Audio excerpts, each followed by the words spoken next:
as I know, again, this may have had to do with the somewhat truncated nature of its passage, was in the design of insurance per se.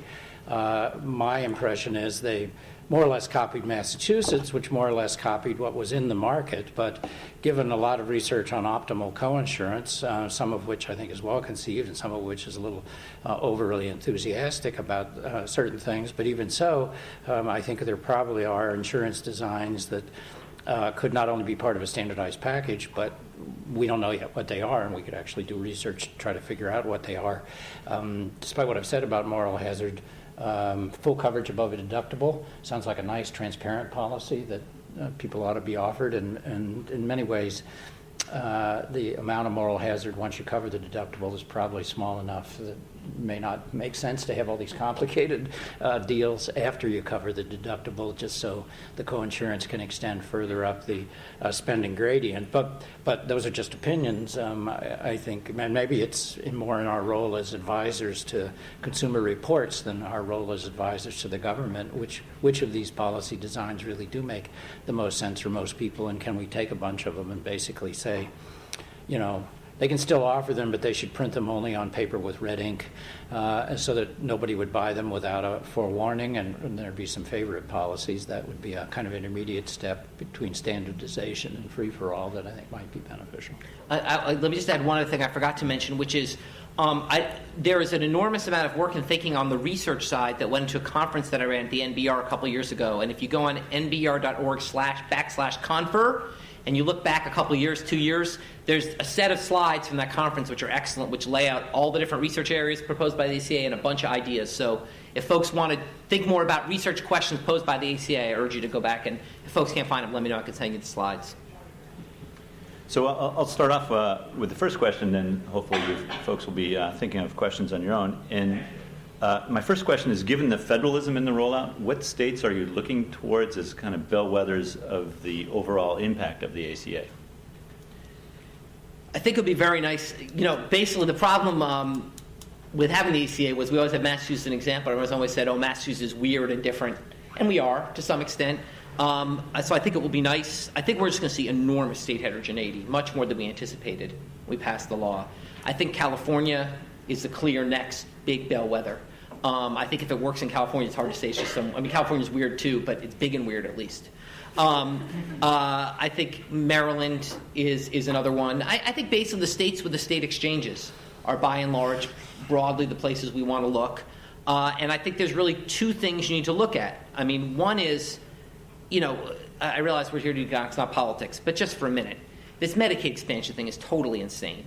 Okay, Mark Duggan, I think, had the quote I liked about this. He told me it's preposterously stupid that states aren't expanding Medicaid. I mean, this destroys any political economy economists have ever done in their lives. Okay, because here we have something which literally makes every single person in the state better off, and governors aren't doing it. Okay, because for poor people it's free health insurance. For the rest of the state it's billions in federal stimulus, and these guys are turning it down. And so that is one thing that the state exchange states are doing that a lot of the other states aren't. And the other is there's just a huge role for promotion and social equilibrium. It just was accepted in Massachusetts. No one protested. We ran the ads. Everyone kind of signed up. It went well. I think that'll happen in the blue states that are saying for the exchanges. It's not going to happen in the red states that aren't. And I think there's going to be huge heterogeneity as a result. I guess I agree that we ought to pay attention to California because it's a very large country. Although their ways are not our ways, but I think it also is useful to look at kind of the other end of the spectrum. Utah comes to mind, and maybe Ohio or Indiana, somewhere in there, somewhere in the heartland, to see how it goes. Wait, there are places between Massachusetts and California? Yeah, I was actually struck looking at one of these maps about how many competitors there were. Versus the premiums. To also see there's a belt, the solid South, I guess. There's a belt across the South of a small number of high premium states where this is probably one of the things that may not be so. It's not state regulatory specific. It's something else. Insurers in those states must be guessing that they're going to get a lot more adverse selection. That'd be my take. Than insurers in other states. And this whole issue of, it's actually quite fascinating, of Kate Bundorf and I were talking about this earlier, both agreeing, thank God I wasn't born an actuary, that if you had to come up with premiums, how would you even do it with any degree of confidence? And it seems clear that, to me, that the actuaries must have guessed differently in some states than others, or political pressures matter differently in other states, or some states, some insurers are willing to run the risk of taking a bath for a while just to be sure that they got in there in the first instance. Actually, this raises another interesting issue we haven't talked much about, but needs more attention, which is the MLR regulations in the law, which I generally opposed on basic, basic principles of basic economics, which say, which Peter Diamond taught me, which you tax the output, not the inputs. Don't regulate the inputs, tax the output. But actually, I've become more of a fan as I've thought about. And one reason I've become more of a fan is these actuaries are unbelievably conservative. And my guess is without MLR regulations, they would have just set incredibly high prices just to basically say, let's just cover our ass. But the MLR regulations, in some sense, are a bit insurance for consumers against these actuaries setting ridiculous high prices out of uncertainty. And I think we could end up seeing pretty big rebates next year to consumers, because my guess is the actuaries did go conservative based on the ones I've dealt with. And I think we could end up seeing some pretty big rebates. All right, so let's open it up for some questions. Vivian. I really appreciate this session because this is the most intelligent discussion I've heard about the economics behind the insurance side of the Affordable Care Act. So thanks for coming here today, and thanks for people at Penn for organizing this. I noticed that you didn't talk about the provider side. And there's debates going on. For example, people are concerned about, ACOs could lead to antitrust concerns. Whether people, there's lots of pay for performance in the ACO, and then there are plenty of economists who, are concerned about how you implement P4P. Could you comment about sort of the provider side a bit?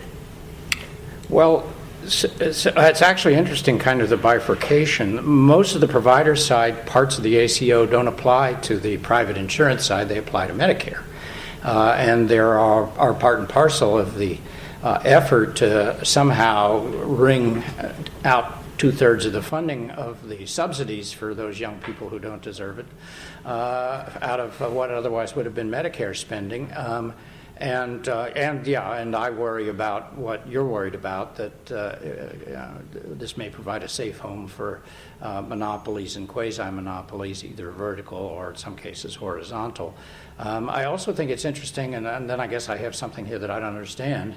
I actually gave a talk last week to the healthcare alumni of Wharton on bending the cost curve, and I talked about the Cadillac tax and why I thought that was a good idea, and then I expressed my skepticism about the ability of external forces to bend the cost curve, and then I felt I had to say to the people there who work in the private sector, you may want to ask for your money back for this dinner, because all I've told you is we're going to tax your clients more and then lots of luck in terms of design. But you would think that private insurers would be experimenting a lot more with these alternative ways of paying. I know some are, and I know there's private ACOs and all of that, but relatively speaking, they've been very timid. You can see the politics. They don't want to get out ahead of Medicare and all of that, but where's greed when you need it? It would seem like there ought to be real, I don't know what I would handicap as better or worse, but I would love to see competition in alternative forms of paying doctors break out again in the private sector. We had it with HMOs, and of course they got creamed, but maybe this time Hollywood wouldn't pick on them and it would actually work. I mean, I am amazed that the set of institutions designed to bear risk in our society are so conservative. I mean, insurance companies are just incredibly conservative institutions. They don't try, they don't innovate. They're just like, they want to be bookies. They just want to take their spread off the top. They don't want to innovate. They don't want to do interesting things. And I think that that's changing some. But the problem is we have to admit we still don't know what the right answer is. I mean, the ACO model we've all fallen in love with, but I'm doing some work with Care First, the big insurer in D.C., and the CEO there is a very innovative guy, hates the ACO model. He says it's just power to the hospital, so we're going to screw us. We've got to give more power to the doctors. Yep. He's got a very different model, which is sort of Pages had a medical home on massive steroids with huge financial incentives for doctors all the way downstream. And so we don't know what the right answer is. I think our role as health economists is to be honest that we don't know what the answer is. We need to force politicians to be humble and be patient. Two things they're very bad at. Okay, humble, which is we don't know the right answer, and patient, which is we don't have to figure it out tomorrow. And the truth is, healthcare spending is going to go up. It's always going to go up. And if we figure it out in 5 years versus 10 years, it's not going to be the difference between the success or failure of American democracy. Okay? So I think we have to be patient and we have to be humble on figuring this out. And we have to recognize that we don't really quite know yet. And we're just going to have to spend some more time working on it. I actually wrote a somewhat beard-stroking paper trying to say more good things about the Cadillac tax, the gist of which was, well, as an economist, if you don't know what the right thing is, and if you did, you'd be a consultant, not an economist, what you ought to do is design neutral systems. Right. Joe Antos and Gail Walensky and I said more or less the same thing in our NEJM paper. And then once you put neutral incentives in place, and assuming there's reasonably good information, declare whatever comes out of it as ideal. And if when confronted with paying the full incremental cost of beneficial but highly costly new technology, people still want to pay it. That's as long as it's their money. American way. Now, there's a problem, of course, that because of the maldistribution of income, when I choose the most lavish plan here at Penn, that tends to impose costs on others. But there's ways, I think, to at least reduce the extent of that kind of spillover. Two quick questions. The political one for both of you. For 2 or 3 years from now, how many states will still not have expanded Medicaid? And then the second, we're serious. When I talk to doctors, like in med school environments, they're all concerned about this doctor shortage when we cover these new people. And do you think that's an issue? And if so, what should we do about it? I mean, at Medicaid, I am really amazed the numbers have been so low. I mean, what CBO, when the Supreme Court thing passed, CBO came up with their prediction, which was that within like the first couple years, half the states or half the population would be in states that adopted, and within 10 years it'd be 5/6. And I thought, you're crazy, it'll be way higher than that. And now I just don't know. I mean, literally, our models of political economy are just out the window. We have no way of knowing what these guys are going to do. So I literally don't know how long. I just don't know why someone can't run for the governor of Florida and say, look, I hate gays, I love guns, but I'm not turning down $2 billion a year from the federal government. I mean, like, I just don't understand why that's just not a winning position. So I think we have no ability to predict. I mean, in terms of doctors and the supply issue, there's already a huge shortage. I mean, the evidence from Massachusetts, to the extent we have any, is it didn't get any worse. It was already bad. You had to wait 100 days before, you have to wait 100 days after to see your primary care doc. I think that's just a deeper issue. That there's a whole title of the bill on physician supply that is a bunch of tiny things around the edges about loan forgiveness and reallocation of this and that. But it's more fundamentally about our disjointed payment system, which overpays specialists and underpays primary care docs. And I think that's sort of a deeper issue the law just doesn't go after. Just one comment on the Medicaid part. So I do talk to some of the people who said no, and I don't agree with them, but they're afraid of the pig in the poke problem, that if we sign on X years from now, the feds will be telling us one way or another we're going to have to bear more of this cost, and they don't want to do that. I actually can conceive a fair amount of enthusiasm for what we're trying to do here in Pennsylvania, which is to use the exchanges as the vehicle for covering these people.